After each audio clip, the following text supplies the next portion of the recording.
किसी ने बड़े कमाल की बात कही है कि इस कलयुग में ईश्वर से शिकायत मत रखिए, क्योंकि ईश्वर ने हम सबके पेट भरने की जिम्मेदारी ली है, पेटियां भरने की नहीं। नमस्ते दोस्तों, मैं हूं आरजे कार्तिक। एक बड़ी छोटी सी कहानी है पुराने जमाने की। एक राजा के दरबार में पंडित जी पहुंचे पूजा पाठ कराने के लिए। पूजा पाठ समाप्त हुआ तो राजा ने 3 प्रश्न किए और कहा कि पंडित जी जवाब दीजिए। पहला प्रश्न था कि ईश्वर कैसे दिखता है, दूसरा प्रश्न था कि ईश्वर कहां तक देखता है, और तीसरा प्रश्न था कि ईश्वर जो है वो क्या करता है। पंडित जी ने कहा कि मैं थोड़ा सोच विचार करके जवाब दूंगा, आप मुझे थोड़ा समय दीजिए। राजा ने कहा 1 महीने का समय आपको दिया। पंडित जी घर आ गए, सोचने लगे, विचार करने लगे, लेकिन वो प्रश्न का सटीक जवाब मिल नहीं रहा था। जैसे जैसे वो डेडलाइन समाप्त हो रही थी, वो 1 महीने का समय समाप्त हो रहा था, उनकी टेंशन बढ़ती जा रही थी। उनका एक बेटा था, बड़ा विद्वान, होशियार, बुद्धिमान। तो उसने समझ लिया कि पिताजी चिंता में। उसने पूछा कि पापा क्या हुआ। तो बताया पंडित जी ने कि राजा ने 3 प्रश्न किए हैं और उनका जवाब मांगा। उसको लगता है कि मैं जवाब दे दूंगा। तो पूछा पंडित जी के बेटे ने कि बताइए क्या प्रश्न है। तो उन्होंने बता दिया कि ईश्वर जो है वो कैसे दिखाई देगा, कहां तक वो देखता है और ईश्वर करता क्या है। तो पंडित जी के बेटे ने कहा कि बस इतनी सी बात है, मुझे आप लेके चलिए 1 महीना समाप्त होने पर, मैं राजा को 3 प्रश्नों के सही जवाब दूंगा। तो पंडित जी ने कहा मुझे तो बताओ। तो पंडित जी के बेटे ने कहा नहीं, आपको भी वहीं पता चलेगा, आप चलो मेरे साथ। 1 महीना समाप्त हुआ, दोनों पहुंचे दरबार में। तो राजा ने पूछा कि हाँ जी पंडित जी जवाब दीजिए। तो पंडित जी ने कहा कि मैं जवाब नहीं दूंगा, मैं अपने बेटे को साथ में लाया हूं, बड़ा बुद्धिमान है, आपके सारे प्रश्नों के सही जवाब देगा।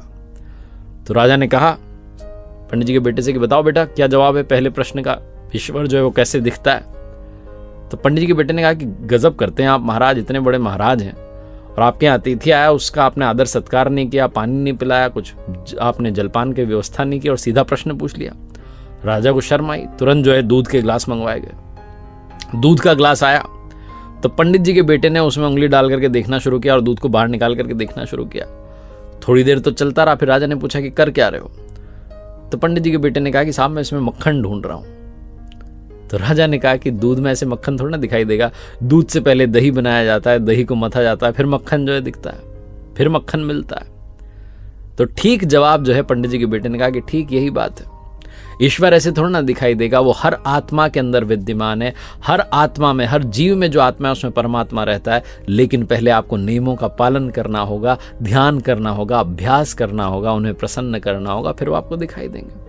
राजा जवाब से बड़ा खुश हुआ। उसने कहा ठीक है, दूसरे प्रश्न का जवाब दो कि भगवान जो है, ईश्वर जो है कहां तक देखता है। पंडित जी के बेटे ने कहा कि आप एक मोमबत्ती मंगाइए। मोमबत्ती मंगाई गई, फिर मोमबत्ती को जलाया गया। तो पंडित जी के बेटे ने पूछा कि राजा ने ये बताइए कि इसकी रोशनी कहां तक जा रही है। तो राजा ने कहा कि चारों तरफ जा रही है। तो पंडित जी के बेटे ने कहा बिल्कुल, भगवान भी चारों तरफ देखता है, चारों तरफ उनका प्रकाश विद्यमान है। ये मत सोचो कि हमारे कर्मों का हिसाब उनके पास नहीं, उनके पास हर कर्म का हिसाब है।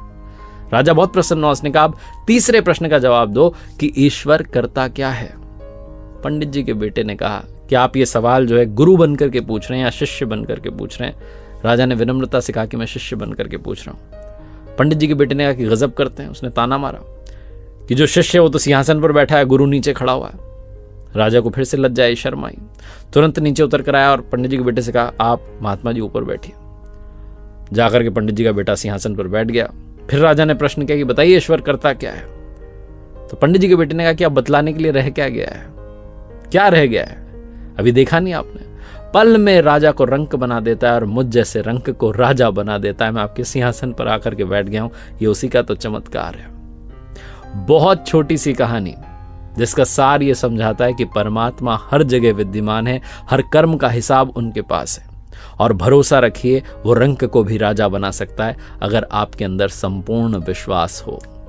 देखते रहिए हर सोमवार सुबह 9:30 बजे मेरे साथ एक नई कहानी, हर शुक्रवार सुबह 9:30 बजे लर्निंग सीरीज का एक नया वीडियो। ऊपर वाले के आशीर्वाद, अपनी मेहनत, अपनों के प्यार के साथ कर दिखाओ कुछ ऐसा कि दुनिया करना चाहे आपके जैसा।